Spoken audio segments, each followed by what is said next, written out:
ସେଇଟା ଆମର ପବ୍ଲିକ୍ ମାନେ ଜାଣିବା ଦରକାର। ହୁଁ। ଯଦି ଆମେ ଏମିତି କିଛି ନ କହିବା ଯେମିତି ପବ୍ଲିକ୍ ଆମକୁ ଘୃଣା କରିବେ। ଆମେ ଏମିତି କିଛି କହିବା ଦରକାର ପବ୍ଲିକ୍ ଆମକୁ ପସନ୍ଦ କରିଯିବେ। ନେକ୍ସଟ୍ ଟାଇମ୍‌କୁ କହିବେ ଓମ୍ ପ୍ରକାଶ ଓମ୍ ପ୍ରକାଶ ବୋଲି ଏମ୍ଏଲ୍ଏ, ଏମ୍ପି, କଲେକ୍ଟର ସମସ୍ତେ ଯେତେବେଳେ ଆପଣଙ୍କର ସକ୍ସେସ୍‌କୁ ବାହା ବାହା କରନ୍ତି, ଆପଣଙ୍କର ଗାରିମାକୁ ବାହା ବାହା କରନ୍ତି। ଧର ମୋ ସାଙ୍ଗ ଏକ୍ଜାମ୍‌ରେ ଖରାପ କରିଦେଇଛି। ଭାବିଦେଲି, ଭାବିଦେଇ କ'ଣ କରିବି?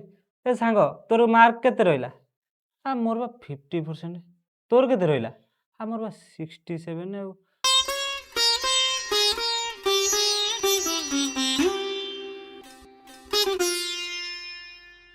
ନମସ୍କାର। ନମସ୍କାର। ଆପଣଙ୍କ ବୁକ୍ ବିଏଫ୍‌ଟି ପଡ଼କାଷ୍ଟକୁ ଆପଣଙ୍କୁ ସ୍ୱାଗତ କରୁଛି। ଧନ୍ୟବାଦ। ତ ଆପଣଙ୍କୁ ଆସିକି କେମିତି ଲାଗୁଛି ଏଇଠି? ବହୁତ ଭଲ ଲାଗୁଛି। ଆଜ୍ଞା। କେମିତି ଅଛନ୍ତି ଆପଣ? ଭଲ ଅଛି। ତ ପ୍ରଥମେ ପଚାରିବାକୁ ଚାହିଁବି, ଆପଣଙ୍କର ଯେଉଁ ଏଇ ପଲିଟିକ୍ସ ଉପରେ ଆପଣ ଏବେ +3 ପଢ଼ୁଛନ୍ତି, ପଲିଟିକାଲ ସାଇନ୍ସ ଉପରେ। ତ ଆପଣଙ୍କର ଏଇ ଯେଉଁ ପଲିଟିକ୍ସ ଉପରେ ଗୋଟେ ୟୁଥ୍ ହିସାବରେ ଆପଣଙ୍କର କେମିତି ଇଣ୍ଟରେଷ୍ଟ ଆସିଲା ଏଇସବୁ ଜିନିଷକୁ ନେଇକି? ଦେଖନ୍ତୁ, ଆଜି ମୁଁ ଫାଷ୍ଟ +2 ସାଇନ୍ସ ପଢ଼ୁଥିଲି। ଦେନ୍ ସାଇନ୍ସରୁ ପୁଣି ଆଉ ଥରେ ରିଟର୍ନ କରିକି ପୁଣି ଆଉ ଥରେ ଆର୍ଟ୍ସକୁ ଆଣିଲି। ତାପରେ ଆର୍ଟ୍ସରେ ମୋର ସବୁଠାରୁ ହାଇଏଷ୍ଟ ନମ୍ବର ଯାଇଥିଲା ପଲିଟିକାଲ ସାଇନ୍ସରେ 96 ଥିଲା। ତାପରେ ମୋର ଛୋଟବେଳୁ ହିଁ ଇଣ୍ଟରେଷ୍ଟ ଥିଲା ସିଭିଲ୍ ସର୍ଭିସେସ୍ ପାଇଁ। ତାପରେ ପଲିଟିକାଲ ସାଇନ୍ସ ଥ୍ରୋରୁ ଆମେ ସବୁକିଛି କରିପାରିବା। ବହୁତ କିଛି ରୁଟ୍ ଅଛି, ଆମେ ପଲିଟିକାଲ ସାଇନ୍ସ ଥ୍ରୋରୁ କରିପାରିବା। ସୋ ମୋର ଇଣ୍ଟରେଷ୍ଟ ଥିଲା।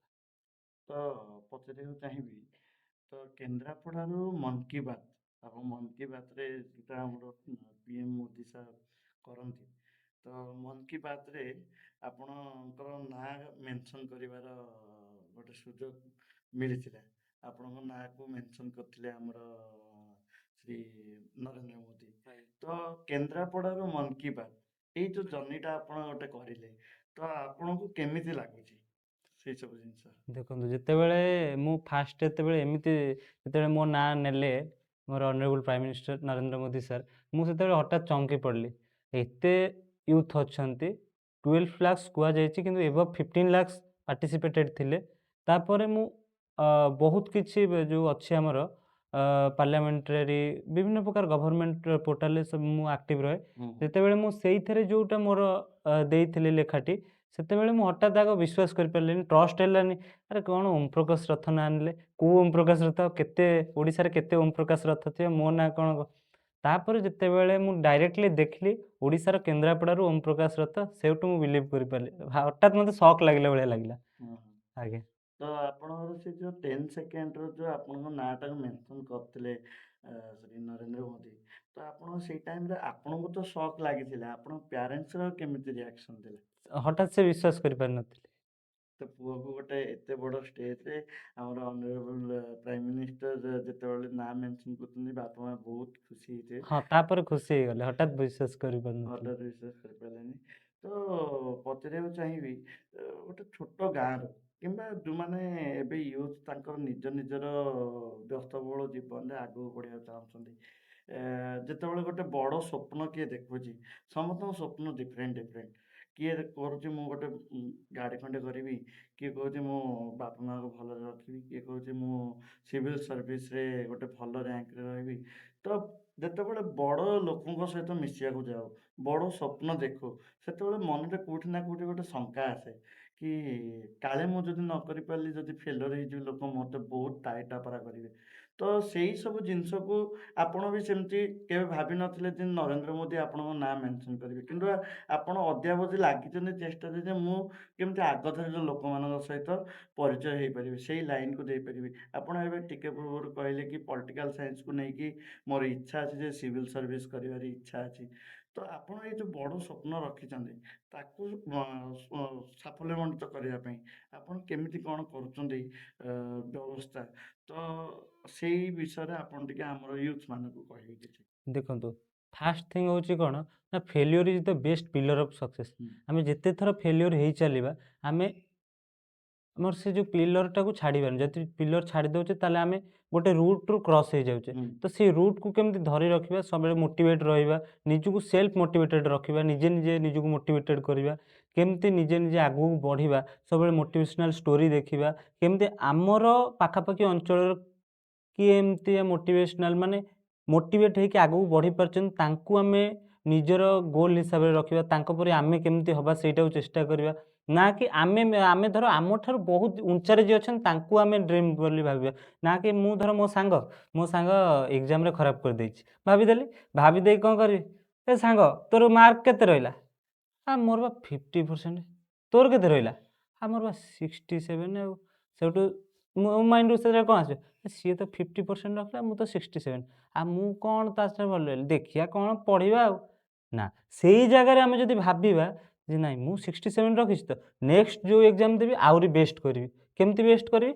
ଦେଖିବା କୋଉ ପିଲାମାନେ ଯୋଉ ଏକ୍ଜାମ୍ ଆମେ ଦବା, ସେ ଏକ୍ଜାମ୍‌ରେ କୋଉମାନେ ଟପ୍ କରିଛନ୍ତି, କେମିତି ଟପ୍ କରିଛନ୍ତି, କେମିତି ପଢ଼ିକି କ'ଣ କରିକି ସେ ଟପ୍ ହେଇପାରିଲେ। ସେମିତି କଲେ ୟୁଥ୍ ମାନଙ୍କୁ ଆଗକୁ ନେଇପାରିବା। ହୁଁ। ତ ବହୁତ ଭଲ ଆପଣ ଗୋଟେ ମୋଟିଭେସନ୍ ଜିନିଷଟା କହିଲେ ଆମ ୟୁଥ୍ ମାନଙ୍କୁ। ତ ଲାଇଫ୍‌ରେ ଯେତେବେଳେ ଆପଣ ନରେନ୍ଦ୍ର ମୋଦି ହଉ, ଆମର ମାନ୍ୟବର ମୁଖ୍ୟମନ୍ତ୍ରୀ ମୋହନ ମାଝୀ ସାର୍ ହୁଅନ୍ତୁ, ସମସ୍ତଙ୍କ ଠାରୁ ଆୱାର୍ଡ଼ ପାଇଲା ପରେ ଆପଣ ଗୋଟେ ମାନେ ଆମର ଅଗଣିତ ଜନତାଙ୍କ ଭିତରେ ଆପଣ ଗୋଟେ ଫେମସ୍ ପର୍ସନାଲିଟି। ଏବେ ସକ୍ସେସ୍‌ର ପ୍ରଥମ ସିଟ୍‌ରେ ଆପଣ ଅଛନ୍ତି। ସକ୍ସେସ୍ ପାଇଲା ପରେ କ'ଣ ହୁଏ ନା ମାଇଣ୍ଡର ଚେଞ୍ଜେସ୍ ହୁଏ। ମାନେ ବହୁତ ଗୁଡ଼ିଏ ଚେଞ୍ଜେସ୍ ଆପଣଙ୍କର ଲାଇଫଷ୍ଟାଇଲ୍‌ରେ ହେଇଯାଏ। ପ୍ରଥମ ଚେଞ୍ଜେସ୍‌ଟା ଆପଣଙ୍କର କ'ଣ ହେଇଥିଲା? ଏବେ ଯାଏଁ ଆପଣଙ୍କର ଯୋଉ ଚେଞ୍ଜେସ୍ ହେଇଛି, ମାଇଣ୍ଡସେଟ୍‌ରେ ଚେଞ୍ଜେସ୍ ନା ରେସ୍ପନ୍ସିବିଲିଟି ଟିକେ ବେଶୀ ବଢ଼ିଯାଇଛି ଆପଣଙ୍କ ଉପରେ? ମାଇଣ୍ଡସେଟ୍‌ରେ ଟିକେ ଚେଞ୍ଜେସ୍, କାରଣ ଯେତେବେଳେ କିଛିଟା ମାନେ ଗୋଟେ ଷ୍ଟେପ୍ ସକ୍ସେସ୍ ମିଳେ, ଗୋଟେ ଷ୍ଟେପ୍ ମାତ୍ର, ସେଇଟା ଅଧିକା ବି ନୁହେଁ, ଗୋଟେ ଷ୍ଟେପ୍ ଯେତେବେଳେ ଟିକେ ଭଲ ଲାଗେ, ସେତେବେଳେ ଆହୁରି ଆଗକୁ ବଢ଼ିବାକୁ ସେଲ୍ଫ କନଫିଡେନ୍ସ ହୁଁ, ଗ୍ରୋ କରେ। ତ ଆହୁରି ଆଗକୁ ବଢ଼ିବାକୁ ଇଚ୍ଛାଟା ଯେତିକି ପରସେଣ୍ଟ ଥାଏ, ତାର 200% ଆଗକୁ ହୁଁ, ବଢ଼ିଯାଏ। ତ ଆମକୁ ଆଗକୁ ଯିବା ପାଇଁ ମୋଟିଭେସନାଲ୍ ଦରକାର, ମୋଟିଭେଟ୍ ହବାକୁ ଦରକାର। କିନ୍ତୁ ଯେତେବେଳେ ସେଲ୍ଫ କନଫିଡେନ୍ସ ଆସିଯାଏ ନା, ଆଗକୁ ବଢ଼ିବାକୁ ଆପଣା ଛାଏଁ ଆମେ ଯାଇପାରିବା। ହୁଁ। ତ ଆପଣ ଏବେ ସକ୍ସେସ୍‌ର ପ୍ରଥମ ଷ୍ଟେଜ୍‌ରେ ଆପଣ ପହଞ୍ଚିଗଲେ। ସକ୍ସେସ୍‌କୁ ଯିବା ପାଇଁ ଆମେ ଲାଇଫ୍‌ରେ ବହୁତ ଲୋକ ବହୁତ ଷ୍ଟ୍ରଗଲ୍ କରନ୍ତି। ଆପଣ ସକ୍ସେସ୍ ହେଲା ପରେ ଆପଣଙ୍କ ଲାଇଫ୍‌ରେ ଏମିତି କ'ଣ ଷ୍ଟ୍ରଗଲ୍ ପିରିୟଡ଼ ରହିଛି ଯୋଉଟା ଏବେ ଯାଏଁ ଲୋକ ଜାଣିନାହାନ୍ତି? ସେଇଟା ଆଜି ଆମ ପଡ଼କାଷ୍ଟରେ ଆପଣ ରିଭିଲ୍ କରନ୍ତୁ। ଆଜ୍ଞା।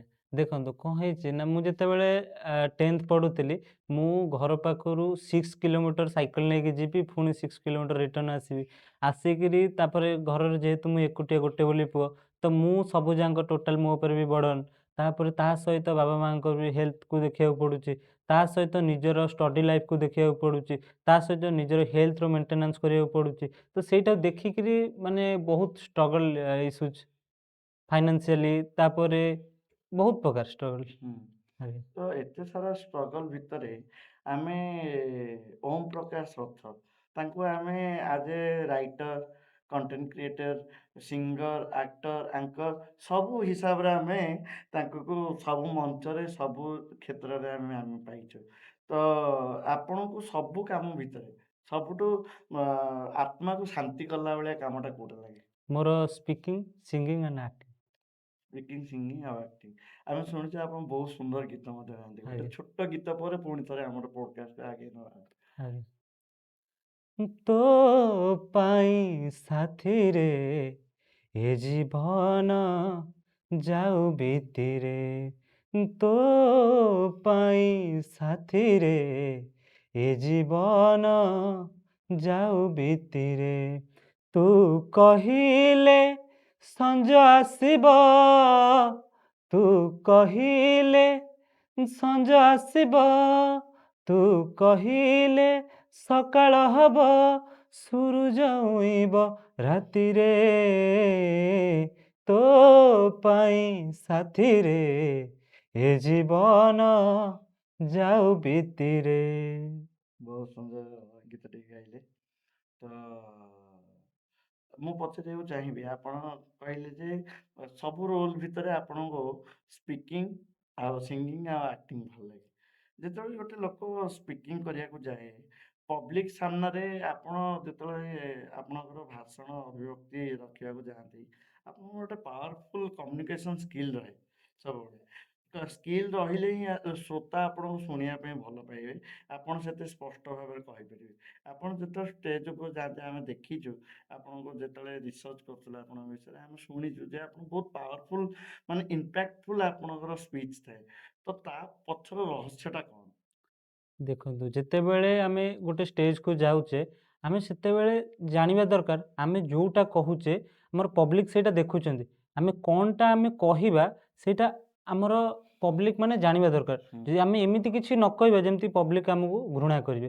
ଆମେ ଏମିତି କିଛି କହିବା ଦରକାର, ପବ୍ଲିକ୍ ଆମକୁ ପସନ୍ଦ କରିଯିବେ। ନେକ୍ସଟ୍ ଟାଇମ୍‌କୁ କହିବେ, ଓମ୍ ପ୍ରକାଶ, ହଁ, ଓମ୍ ପ୍ରକାଶ ବୋଲି, ମାନେ ମୁଁ ମୋ ନାଁ ଦଉନି, ଧରାଯାଉ ଜଣେ ଓମ୍ ପ୍ରକାଶ, ସେ କହୁଛି ଭଲ, ତ ତାକୁ କହିବେ ବହୁତ ବଢ଼ିଆ ସେ କହୁଥିଲା। ଏମିତି କିଛି କହିବାର ଅଛି। ଫାଷ୍ଟ ହେଉଛି କମ୍ୟୁନିକେସନ୍ ସ୍କିଲ୍‌ଟା ଜାଣିଥିବା ଦରକାର। ତାପରେ ମାଇଣ୍ଡ ସେଟ୍ ଥିବା ଦରକାର ଯେ ମୁଁ କହିବାକୁ ଯାଉଛି ତ ମୁଁ ବେଷ୍ଟ ୱେ ଦେଇକି ମୁଁ କହିବି। ହୁଁ। ତ ଆପଣ ଏବେ ପଲିଟିକାଲ ସାଇନ୍ସ ଡିପାର୍ଟମେଣ୍ଟରେ ପଢ଼ୁଛନ୍ତି। ଆଜ୍ଞା।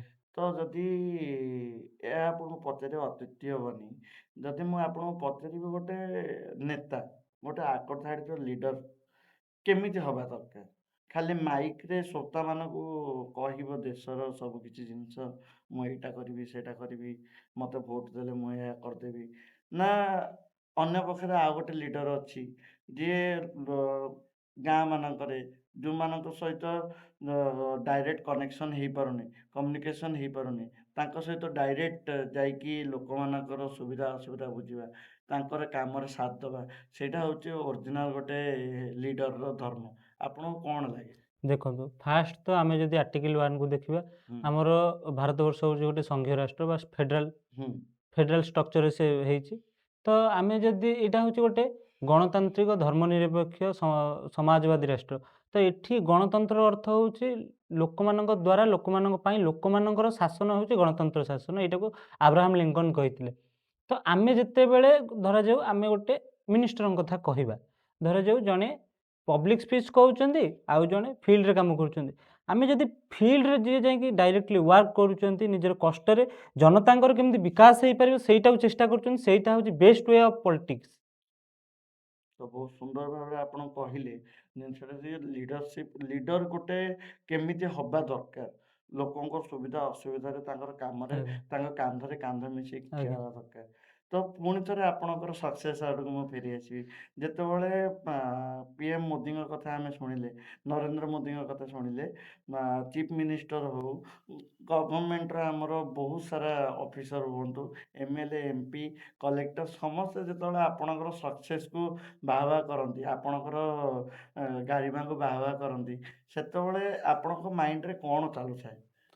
ମୋର ଏତେ କିଛି ଚାଲୁନଥାଏ ବିକଜ୍ ମୁଁ ସେଇଟାକୁ ମାଇଣ୍ଡରେ ରଖେନା। ହୁଁ, ସକ୍ସେସ୍ ହେଲା ପରେ ଯୋଉ ବାହାଟା ଆସେ ସେଇଟା ମାଇଣ୍ଡରୁ ହଟେଇ ଦେବାଟା ଭଲ। ହୁଁ, କାରଣ ଯେତେବେଳେ ଆମେ ସେଇ ସେଇଟାକୁ ମାଇଣ୍ଡରେ ରଖିଦେବା ନା, ଆମର ଇଗୋ ପଳେଇ ଆସିବ ଯେ ମୁଁ ସବୁ କିଛି କରି ପକେଇଛି, ଆଉ କେହି କିଛି କରିପାରିବେନି। ନା, ଆମେ ସେଇଟା ଭାବିବା ଦରକାର ଆମଠାରୁ ବହୁତ ଉପରେ ବହୁତ ଅଛନ୍ତି। ହୁଁ, ତ ଆମର ଏଇଟା ଜଷ୍ଟ ମାତ୍ର, ଆମର କିଛି ନୁହଁ ଏଇଟା। କିଛି ନାହିଁ। ଆଜ୍ଞା, ତ ଆପଣ ଏବେ ପଲିଟିକାଲ ସାଇନ୍ସ ଷ୍ଟୁଡେଣ୍ଟ, ଗୋଟେ ଯୁବକ ମଧ୍ୟ। ଆଜ୍ଞା, ଯୁବକର ମାଇଣ୍ଡସେଟ୍ ହିସାବରେ ମୁଁ ଆପଣଙ୍କୁ ଗୋଟେ କୋଶ୍ଚିନ୍ ପଚାରିବି। ଯଦି ଆମର ପୁରା ଅଗଣିତ ମାନେ ଜନତା ପାର୍ଟି ରହିଲେ, ଜନତା ଯେତିକି ରହିଲେ, ଆମ ଓଡ଼ିଶାର ଡେଭଲପମେଣ୍ଟ ପାଇଁ ଯଦି ୟୁଥମାନଙ୍କର ପାୱାରକୁ କମ୍ବାଇନ୍ କରାହେଇଯିବ, ତାହେଲେ ଆପଣଙ୍କୁ କ'ଣ ଲାଗୁଛି 10 ବର୍ଷ ପରେ ଆମ ଭାରତକୁ ଆପଣ କୋଉ ଦିଗ୍‌ଦର୍ଶନରେ ଦେଖୁଛନ୍ତି? ଦେଖନ୍ତୁ, ଆମର ସମ୍ବିଧାନ ଯେତେବେଳେ ଗଢ଼ା ହେଇଯାଇଥିଲା, ହୁଁ, ସାମ୍ବିଧାନିକ ୱେରେ ଆମେ ଯଦି ଦେଖିବା ଯେ ଆମେ ଯଦି ୟୁଥମାନଙ୍କୁ ନେଇକି ଯଦି ଆମେ ଆଗକୁ ବଢ଼ିବା, ୟୁଥ୍ ହେଉଛି ସମାଜର ଗୋଟେ ମୁଖ୍ୟ ସ୍ତମ୍ଭ କହିଲେ ବି ଅତ୍ୟୁକ୍ତି ହେବନି। କାରଣ ସ୍ତମ୍ଭ ଯେଉଁଟା ପିଲର, ଯଦି ଆଜିର ୟୁଥ୍ ଯଦି ଆଗକୁ ବଢ଼ିବେ ନା, ବହୁତ କିଛି କରିପାରିବେ। ହୁଁ, ତ ୟୁଥ୍‌ମାନଙ୍କ ଉପରେ ବି ଏବେ ଆପଣମାନେ ଦେଖିପାରୁଥିବେ, ୟୁଥ୍‌ମାନଙ୍କ ଉପରେ ବହୁତ ଫୋକସ୍ କରାଯାଉଛି। କେମିତି 2047 ସୁଦ୍ଧା ଭାରତକୁ ଡେଭଲପ୍ କରିବା ପାଇଁ, କେମିତି 2047 ସୁଦ୍ଧା ଆଉ 2036 ସୁଦ୍ଧା ଆମ ଓଡ଼ିଶାକୁ ଡେଭଲପମେଣ୍ଟ କରିବା ପାଇଁ ପୁରା ଲାଗି ପଡ଼ିଛନ୍ତି। ୟୁଥ୍‌ମାନଙ୍କର ଡେଭଲପମେଣ୍ଟ ପାଇଁ ପୁରା ଚେଷ୍ଟା କରାଯାଉଛି। ତ ୟୁଥ୍‌ମାନେ ଯେତେବେଳେ ଡେଭଲପ୍ ହେବେ ନା, ସେତେବେଳେ ଦେଶ ଡେଭଲପ୍ ହେଇଯିବ। ତାହେଲେ ଆଜି ୟୁଥ୍ ମୁଁ ଗୋଟେ କୋଶ୍ଚିନ୍ ମୁଁ ପଚାରିବାକୁ ଚାହିଁବି। ଯଦି କାଳ୍ପନିକ ଭାବରେ ଆପଣଙ୍କୁ କାଲି ସକାଳକୁ ଓଡ଼ିଶାର ଗୋଟେ ୟୁଥ୍ ମିନିଷ୍ଟର ହିସାବରେ ଆପଣଙ୍କୁ ପରିଦର୍ଶନ କରାଗଲା। ତ ଆପଣ ପ୍ରଥମେ କ'ଣ ଚେଞ୍ଜେସ୍ କରିବାକୁ ଚାହିଁବେ ୟୁଥ୍‌ମାନଙ୍କ ଉପରେ ନେଇକି? ଓଡ଼ିଶାର ୟୁଥ୍‌ମାନଙ୍କୁ ନେଇକି ଆପଣ କ'ଣ ଚେଞ୍ଜେସ୍ କରିବାକୁ ଚାହିଁବେ? ଦେଖନ୍ତୁ ଫାଷ୍ଟ ୟୁଥ୍‌ମାନଙ୍କର କେମିତି କମ୍ୟୁନିକେସନ୍ ସ୍କିଲ୍ ଡେଭଲପମେଣ୍ଟ କରାଯିବ। ହୁଁ, ତାପରେ ସେମାନଙ୍କର ଶିକ୍ଷାର ଯୋଗ୍ୟତାକୁ କେମିତି ଡେଭଲପମେଣ୍ଟ କରାଯିବ। ହୁଁ, ଲ୍ୟାକ୍ ଅଫ୍ ଇମ୍ପ୍ଲିମେଣ୍ଟେସନ୍ ବା ଲ୍ୟାକ୍ ଅଫ୍ ଷ୍ଟଡିଜ୍ ମାନେ ସେମାନେ ଯେତେବେଳେ ଧରାଯାଉ ଗୋଟେ ପଏଣ୍ଟ କହୁଛି, ଧରାଯାଉ ଗୋଟେ ପିଲାଟି ପାଠ ପଢ଼ୁଥିଲା, ହୁଁ, ଲଭ୍ ମ୍ୟାରେଜ୍ କରିଦେଲା, ପାଠରୁ ଛାଡ଼ି ଦଉଛି ବା ହୁଁ, ରୁଟ୍ ଛାଡ଼ି ଦଉଛି। ତ ଆଚ୍ଛା, ସେଇ ଜାଗାରେ ମ୍ୟାରେଜ୍ କରିଯାଉଛି, ଧରାଯାଉ ଗୋଟେ ବୟ ହିସାବରେ ସିଏ ଯେତେବେଳେ ମ୍ୟାରେଜ୍ କରିଦଉଛି, ସିଏ ତ ଆଉ ଷ୍ଟଡି ଛାଡ଼ିଦେଲା, ସେ କ'ଣ କରିପାରିବ? ହୁଁ, ବିଲରେ ଯାଇ ହଳ କରିବ, ନହେଲେ କୋଉଠି ଦାଦନ ଖଟିବାକୁ ଯିବ। ହୁଁ, ତ ସେଇ ପଏଣ୍ଟ ଆମେ କ'ଣ କରିବା ନା, ଧରାଯାଉ ଜଣେ ଓମେନ୍ କିମ୍ବା ଗୋଟେ ଗାର୍ଲ ସିଏ ଯେତେବେଳେ ପଢ଼ା ଅଧାରୁ ଛାଡ଼ି ଦଉଛି, ହୁଁ, ଛାଡ଼ିଦେଲା ପରେ ଘରେ ରହିଲା, ସେ ତାପରେ ବା ଘର କାମ କଲା, ରୋଷେଇ ହିସାବରେ ତାକୁ ଆଉ କୁଆଡ଼େ ଛାଡ଼ୁନାହାନ୍ତି କିମ୍ବା ତାକୁ ପଢ଼େଇ ଦେଉନାହାନ୍ତି। ତା ଘର ଲୋକ କହୁଛନ୍ତି, ନା ତୁ ପଢ଼ିକି କ'ଣ କରିବୁ? ତୁ ପଢ଼ିଲେ କିଛି ହେବନି, ତୁ ଏଇଠି ଘରେ ରହ, ତୁ ରୋଷେଇ କରିକି ଦେବୁ ନା ତୁ ଯିବୁ ପଢ଼ିବାକୁ? ସେଇ ଜାଗାରେ ଆମେ କ'ଣ କରିବା, ସେଇ ୟୁଥ୍ ମାନେ ଯେଉଁମାନଙ୍କର ମନରେ ଇଚ୍ଛା ଅଛି, ସେମାନେ ପଢ଼ିବାକୁ ଚାହୁଁଛନ୍ତି, ପଢ଼ି ପାରୁନାହାନ୍ତି, ସେଥିପାଇଁ ସ୍ୱତନ୍ତ୍ର ବ୍ୟବସ୍ଥା କରାଯିବା ଦରକାର। ହୁଁ, ଯେଉଁଟାକି ଧରାଯାଉ ଆପଣ ଯେମିତି କହିଲେ, ଯଦି ମୁଁ ମିନିଷ୍ଟର ହେଉଛି ତାହେଲେ ସେଇଟା କରିବି ଆଗ। ତାପରେ କ'ଣ ରହିଲା ନା, ଓଡ଼ିଶାରେ ଗୋଟେ ଏମିତି ଗୋଟେ ଆପ୍ଲିକେସନ୍ ରହିବ ଯେଉଁଟାକି ୟୁଥ୍‌ମାନଙ୍କ ପାଇଁ ରହିବ। ସମସ୍ତ ୟୁଥ୍ ଯେତେକ ବି ୟୁଥ୍ ଅଛନ୍ତି, ଧରାଯାଉ ଅ ଫାଷ୍ଟ 70 ଲାଖ୍ କି 80 ଲାଖ୍ ଧରାଯାଉ ୟୁଥ୍ ଅଛନ୍ତି, ଗୋଟେ ଏକ୍ସାମ୍ପଲ୍ ସହିତ। ତ ସେଇ 80 ଲାକ୍ସ ୟୁଥ୍‌ଙ୍କ ପାଖରେ କେମିତି ସେ ଆପ୍ଲିକେସନ୍‌ଟା ପହଞ୍ଚିବ, ସେଇଟା ଗୋଟେ ପାର୍ଟ କରାଯିବା ହୁଁ, ଦରକାର।